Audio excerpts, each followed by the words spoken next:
విక్రమ్ టీవీకి సబ్స్క్రైబ్ చేయండి. Subscribe to Vikram TV. Subscribe to Vikram TV. Subscribe to Vikram TV. Subscribe to Vikram TV. Please like, share and subscribe to Vikram TV. And ఒకప్పుడు చూస్తే ఉమ్మడి కుటుంబాలు ఉండేది, joint families ఉండేది. ఇప్పుడు joint family అసలు వెతుకోవాల్సి వస్తుంది ఎక్కడ ఉండాలని. ఎందుకు అప్పుడున్న ప్రేమలు ఇప్పుడు ఎందుకు జాయింట్ ఫ్యామిలీగా ఉండలేకపోతున్నారు? మ్యారేజ్ కాగానే సపరేట్ అయిపోవడం జరుగుతుంది, వేరుగా ఉంటున్నారు. జాయింట్ ఫ్యామిలీస్ వెతుకాల్సి వస్తుంది. 100లో ఒక 2 ఫ్యామిలీస్ అన్న ఉన్నాయా లేవా అన్నట్టు, 2% అన్న ఉన్నాయా లేదా అన్నట్టు. ఎందుకు జాయింట్ ఫ్యామిలీస్ అప్పుడు ఉన్నాయి ఇప్పుడు లేవు మేడం? మనస్తత్వాల్లో చాలా తేడా వచ్చేసింది. మన అనేది పోయి నా అనేది వచ్చింది. నా భర్త సంపాదన, నా సంపాదన. వాళ్ళ భార్యాభర్తల్లో కూడా నా డబ్బులు నా డబ్బుల్లోంచి నా అకౌంట్ నుంచి నువ్వెందుకు తీసావు అని ఇద్దరికిద్దరు అడుగుతున్నారు. అంటే అక్కడ నా అనే పదము చాలా ఎక్కువగా ఆక్యుపై చేసేసింది. అది కుటుంబ పరంగా అవ్వచ్చు, జాయింట్ ఫ్యామిలీలో అవ్వచ్చు, ఈవెన్ తల్లి బిడ్డల్లో కూడా అమ్మ నా డబ్బులు ఎందుకు తీసుకున్నావమ్మా అంటాడు తండ్రిని. అంటే తండ్రికి కొడుకు డబ్బు తీసుకునే హక్కు లేదా? ఎందుకు లేదు? ఉంది, కానీ అక్కడ వేరియేషన్ వచ్చేస్తుంది. అది ఎందుకు? మళ్ళా రొటేషన్, మళ్ళా ఎక్కడికి వెళ్ళినా మళ్ళీ అక్కడికే వస్తున్నాం మనం. పేరెంట్ ముందు నుంచి చెప్తారు, నాన్న ఇది మనది. తండ్రి సంపాదించిన డబ్బులు కూడా ఆ చిన్నప్పటి నుంచి ఆ వాతావరణం పెట్టాలి.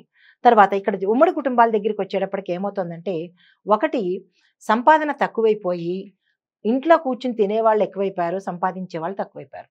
దానివల్ల ఏమవుతుందంటే, ఒక మనిషి ఇంటి సంసారాన్ని లాగలేకపోవడం వల్ల, ఉద్యోగాలు సరైనవి లేకపోవడం వల్ల, వచ్చినా చెయ్యడానికి అవకాశాలు లేకపోవడం వల్ల ఏమవుతుందంటే, అమ్మో ఈ ఖర్చులు నేను తట్టుకోలేకపోతున్నాను కాబట్టి ఎవరిది వాళ్ళదు, ఒకందుకు ఎవరి ఫ్యామిలీస్ వాళ్ళకి బాగుంటే బాధ్యత వస్తుంది. నిజంగా కూడా ఒకందుకు అదే మంచిది. ఎందుకు అంటే, ఇప్పుడు ఒక కుటుంబంలో ఒక 3 అన్నదమ్ములు 4 అన్నదమ్ములు ఉన్నారని అనుకుందాము. అంటే ఆడపిల్ల ఉంటే పెళ్లి చేసి పంపించేస్తారు. అదే తండ్రి సంపాదించగలిగే శక్తి ఉండి కూడా నా పిల్లలు నాకు ఎందుకు పెట్టరు? మనకి సంపాదించే శక్తి ఉన్నా కానీ పిల్లల మీద ఆధారపడడం అనేది అలవాటైపోయింది. మన శక్తి ఉన్నంత వరకు మనం సంపాదించాలి. ఈవెన్ పక్షులు, జంతువులు కూడా లాస్ట్ దశ వరకు సంపాదించుకుంటూ ఉంటాయి. అంటే వాటి సంపాదన అవి చేస్తాయి.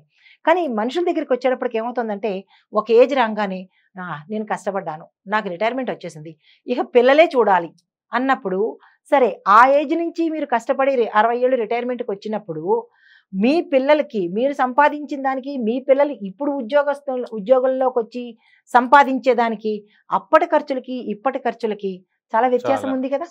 మరి ఈ పిల్లవాడు కుటుంబం మొత్తాన్ని పోషించాలి అంటే ఎంత కష్టపడితే వస్తుంది, ఎంత స్ట్రెయిన్ అవుతే వస్తుంది, మానసికంగా శారీరకంగా. ఇప్పుడు ఈ సంపాదన చేసి ఈ ఉద్యోగంలో వచ్చే డబ్బుల వల్ల ఇంతమందిని కూర్చుని పోషించాలి అంటే అది ఎంతవరకు సమంజసం?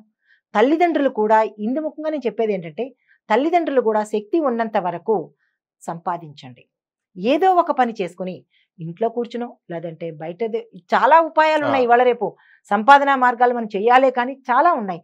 మీరు మీ పిల్లలకి చేదోడు వాదోడుగా ఉండండి. ఆ పిల్లవాడి మీద పడి నువ్వు సంపాదన పెట్టాలి అనేదాని బదులు మీ పిల్లవాడికి కూడా ₹1 మీరు సంపాదించి పెడితే 10 దగ్గర ₹1 వచ్చినట్టే కదా. రేపటి నాడు మీ తరం అయిపోతుంది. రేపటి నాడు వాళ్ళ కుటుంబం ఎలా బయటికి వెళ్ళాలి, వాళ్ళ పిల్లల్ని వాళ్ళు ఎలా పోషించుకోవాలి అనే ఆలోచన అనేది పెద్ద తరంలో ఉన్న తల్లిదండ్రులకు వస్తే ఈ ఉమ్మడి కుటుంబాలు విచ్ఛిన్నం అవ్వవు. అండ్ చూస్తే చాలా వరకు ఇప్పట్లో మ్యారేజెస్ అవుతున్నాయి. ఒకప్పుడు భర్త అంటే చాలా గౌరవం, భార్య అంటే ఒక ప్రేమ, అభిమానాలు ఉండేది. ఇప్పుడు నువ్వెంత అంటే నువ్వెంత అనే ప్రశ్న వచ్చేస్తుంది. మ్యారేజ్ అయిన 1-2 నెలలకే స్టార్ట్ అవుతుంది. బట్ ఇది అప్పట్లో ఒక మాట చెప్పాలంటే కూడా పెద్దవాళ్ళతోని విచారించి నిర్ణయాలు తీసుకునేవాళ్ళు, ఏ చిన్న విషయమైనా కూడా అమ్మ నాన్న ఉన్నారని. కానీ ఇప్పుడు చూస్తే గనక డైవర్స్ అనే పదం చాలా వినిపిస్తుంది. అసలు కలిసి ఉంటారా వీళ్ళు అన్నది కూడా, మన అప్పట్లో 100 ఏళ్ల పంట అనేవాళ్ళు, 100 ఏళ్ల బంధం అనేవాళ్ళు. అసలు నెలల బంధాలు కూడా కొన్ని తెగిపోతున్నాయి. ఆ రోజుల బంధమే అవుతుంది. అసలు ఎప్పుడు ఏమవుతుందో కూడా తెలుస్తలేరు. ఇవాళ మంచి ఇంత గ్రాండ్ గా పెళ్లిళ్ళు చేస్తున్నారు. చూస్తే గనక డైవర్స్ లో ఈజీగా 2 నిమిషాలు తీసేస్తున్నారు. ఎందుకు ఈ డైవర్స్ అంటే భార్య భర్తల మీద ఎందుకు వేరియేషన్ వస్తుంది, ఎందుకు డివైడ్ అనేసి వస్తుంది? తప్పకుండా చాలా మంచి ప్రశ్న.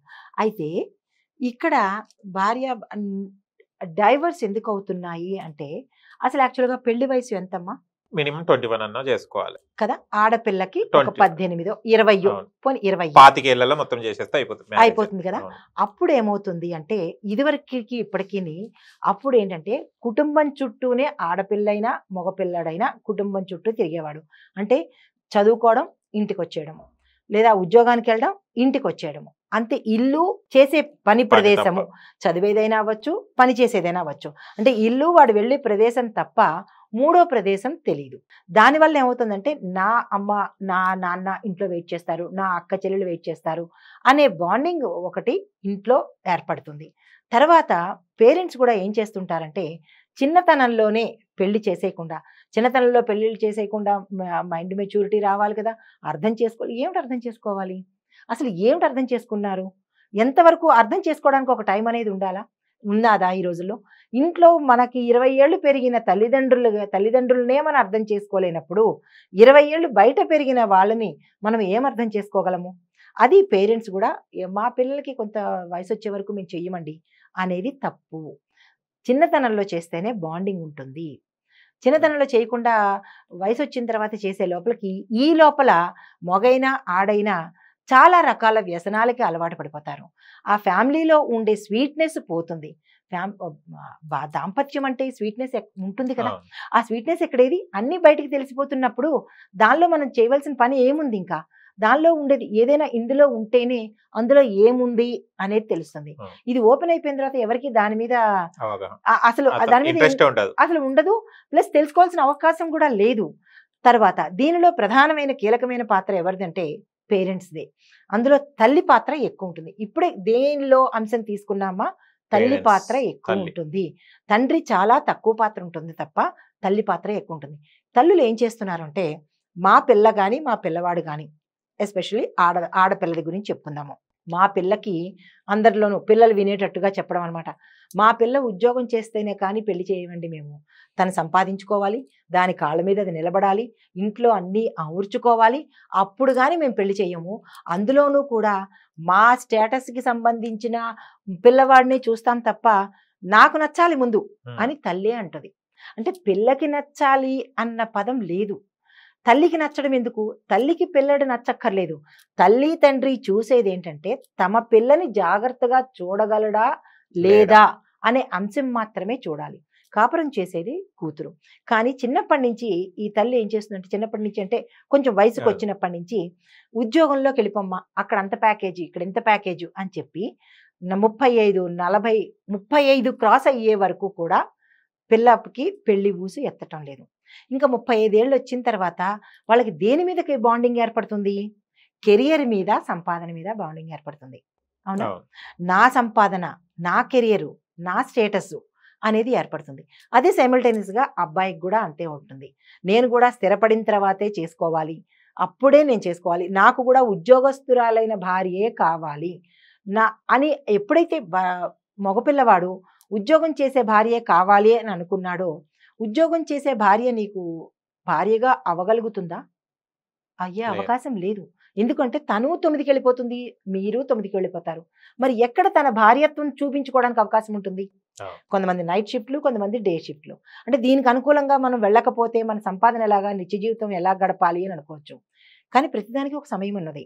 ఈ వేరియేషన్స్ రావడానికి గల కారణం ఏంటంటే, తల్లిదండ్రులు పిల్లల మనసులో ఈ భావన ఏర్పరిచి భర్తని ఇలా చూడాలి అని ఆడపిల్ల యొక్క తల్లి చెప్పట్లేదు, భార్యని ఇలా చూసుకోవాలి అని మగపిల్లవాడి తల్లి చెప్పటం లేదు. మాట వస్తే ఇచ్చేయి, డైవర్స్ ఇచ్చేయి అంటే ఏదైనా చిన్నది వస్తే డైవర్స్కే వెళ్ళిపోతామా? సమాధానించుకుని కూర్చొని చెప్పలేమా?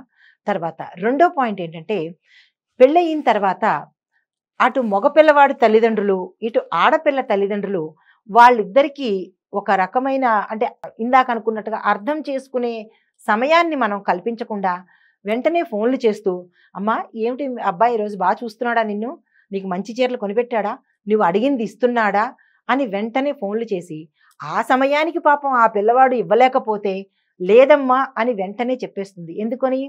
ఆ సమయానికి ఇవ్వలేదన్న విషయమే చెప్పేయడం వల్ల ఈ తల్లి ఏం చేస్తుంది, నిన్ను ఇంతలా పువ్వులో పెట్టి చూసుకున్నాను, ఇంతంత డబ్బులు సంపాదిస్తున్నావు, ఆ పాటి కొనలేడా అంటే పిల్ల మనసులో ఈ ఆడపిల్ల తల్లి చెడు భావన నూరు పోసేటప్పటికీ భర్త మీద మంచి భావన ఎలా వస్తుంది? ఇది ఆడపిల్ల వైపు నుంచి. మగపిల్లవాడి వైపు దగ్గర నుంచి వస్తే, నీకు సరిగా కాళ్ళు చేతులు ఇది చేస్తోందా అంటే, నీకు కాళ్ళు పడుతోందా, నీకు వేడి వెచ్చ చూస్తున్నాదా, నీకు సమయానికి వండి పెడుతోందా, ఇలాగ మగపిల్లడు నేను చూసినట్టుగా చూస్తోందా అని మగపిల్లవాడి తల్లి అబ్బాయికి నూరిపోస్తుంది. ఏ సమయంలోనో పాపం ఈ అమ్మాయి బద్దకించి లేదమ్మా లేదు నాకు చూడలేదు, ఏదో పాపం ఒంట్లో బాగోక పడుకుంటే లేదమ్మా నాకు చూడలేదు పడుకోనే ఉంది అన్న పదం ఆ తల్లికి ఎలా అనిపిస్తుంది అంటే ఎప్పుడు పడుకుంటోంది అనమాట, నా కొడుకుని సరిగా చూడటం లేదు. ఇంకా మొదలవుతాయి. ఆ మొదలవడం ఏమవుతుంది, ఒరే వదిలేరా మనం వేరే చూద్దాం, నీకేమిట్రా నువ్వు మగాడివి ఎన్ని పెళ్ళిళ్ళైనా చేసుకోవచ్చు అని అక్కడి నుంచి మొదలు పెడుతుంది, విషబీజం మొదలు పెడుతుంది. ఇక్కడ ఈ అమ్మాయి ఏం చేస్తుంది తల్లి, సరే వదిలేయమ్మా ఏమైపోయింది వీడు కావుతే మరొకడు. అలాగా తల్లిదండ్రులే ఎక్కడికి వెళ్ళినా చూడండి నాన్న, తల్లిదండ్రుల పాత్ర చాలా ఎక్కువ ఉంటుంది. ఇది చాలా చాలా చాలా ఇంపార్టెంట్ అయిన విషయం అనమాట. ఈ చిన్నతనంలోనూ పెళ్ళైనా కానీ తల్లిదండ్రుల పాత్ర ఎక్కువ ఉంటుంది, అందులోనూ తల్లి పాత్ర చాలా ఎక్కువ ఉంటుంది. వాళ్ళని వాళ్ళగా వదలటం లేదు. అందువల్ల ఏమవుతుందంటే విడాకులకి ఎక్కువ. తర్వాత నా సంపాదన నేను అనవసరంగా చేసుకున్నాను, అర్థం చేసుకునే సమయం ఉండట్లేదు, ఆఫీసు ఇంటికి రాగానే చెడపటలు. ఇది ఎక్కడ లోపిస్తోందంటే ప్రేమ వాతావరణం కనిపించట్లేదు. మళ్ళా వాళ్ళిద్దరూ పెళ్లి చేసుకున్న తర్వాత మూడో వ్యక్తి గురించి ఆలోచించడం మానేశారు. ఆ మూడో వ్యక్తి వల్ల మళ్ళా ఇదే పునరావృతం అవుతోంది. సో ఎక్కడికి వెళ్ళినా భూమి గుండ్రమే అవుతోంది. దీనివల్ల ఈ పేరెంట్స్లో మారుతున్నారే తప్ప, ఆడపిల్ల తల్లి కానీ మగపిల్లడి తండ్రి కానీ పాత్రలు మారుతున్నాయి తప్ప పాత్రల తాలూకు ఔచిత్యం సేమ్ ఒకటే నడుస్తుంది. మాటిగా పేరెంట్స్ అనే అంటారు. ఓకే. పిల్లలు ఇప్పట్లో చూస్తే అప్పట్లో మనం అన్నం తినిపించేటప్పుడు చందమామ రావే జాబిల్లి రావే అని పాట పాడించి తినిపించేటోళ్ళు. కానీ ఇప్పటి పిల్లలకు మొబైల్ ఇచ్చేసి అన్నం తినిపిస్తున్నారు. కథమంతే, వీళ్ళు టీవీ వీళ్ళు కూడా ఒక మొబైల్ చూసుకుంటా తినిపిస్తున్నారు. పిల్లలకి మొబైల్ ఎందుకు అలవాటు చేస్తున్నారు అంటే, మొబైల్ అలవాటు చేస్తేనే పిల్లలు అన్నం తినే కాడికి వచ్చేసింది. ఇప్పుడు వాళ్ళు మొబైల్ లేకుండా అన్నం తినరు వాళ్ళు. ఎందుకు మేడం ఇది అప్పటికి ఇప్పుడు డిఫరెన్స్ ఏంటిది? డిఫరెన్స్ అంటే మళ్ళా ఇదే చెప్పాల్సి వస్తుంది, తల్లిదండ్రుల పాత్ర చాలా ఉంటుంది. ఏం చేస్తారంటే పిల్లవాడు అన్నాక ఏడవడం మారం చేయడం సమంజసమే కదా. దాన్ని తప్పించుకోవాలంటే ఇప్పుడు ఏం చేయాలి, ఇదివరకంటే ఆయమ్మలకి ఇచ్చి పంపించారు, ఆయమ్మ మా పాపను బయటికి తీసుకెళ్ళిపో, బయట ఆడించుకు తీసుకురా అని అనేవాళ్ళు. ఈ తర్వాత అంత హైఫైగా ఉన్నవాళ్ళు పని వాళ్ళకి అప్పు చెప్పేవాళ్ళు. లేదు అంటే అమ్మ అంటే ఆడపిల్ల అయితే అమ్మమ్మలకో నాయనమ్మలకో అప్పు చెప్పి మీరు బయటికి తెప్పండి నాకు చాలా చిరాగ్గా ఉంది అని చెప్తారు తల్లులు. అయితే ఇప్పుడు వాళ్ళిద్దరూ కూడా అందుబాటులో లేకపోయినప్పటికీ వీళ్ళు ఏం చేస్తుంటారంటే వీళ్ళ సౌకర్యం కోసము, ఏడిపించకుండా ఉండడం కోసము, లేదా సీరియల్ మిస్ అవుతుందని చెప్పడానికో, లేదా వాళ్ళ ఫ్రెండ్స్తో చాట్ చేసుకునే సమయం లేకో మొబైల్ పడేస్తే చూసుకుంటూ ఉంటాడు కదా. అంటే పిల్లలకి అన్నం పెట్టే సమయం కూడా తల్లులు కేటాయించకపోతున్నారు అంటే అది ఎంత దయనీయమైన పరిస్థితి. అంటే తల్లి స్థానానికి అమ్మ అనే పదానికి అర్థం ఉందా? మన చేతులతో పిల్లలకి భోజనం పెట్టలేనప్పుడు రేపటి నాడు వాళ్ళ చేతులతో మనకెందుకు భోజనం పెడతారు? పెట్టడానికి కూడా అర్హత మనం ఉన్నదా అనేది ప్రతి తల్లి ఇప్పుడు తల్లులు వేసుకోవాల్సిన మాట. ఎందుకంటే ఇవాళ అట్టు వేసాము రేపు తిరగబడుతుంది కదా. మనమే ఇప్పుడు చేయలేనప్పుడు రేపటి నాడు ఎందుకు వాళ్ళు మనకి చెయ్యాలి? చెయ్యరు.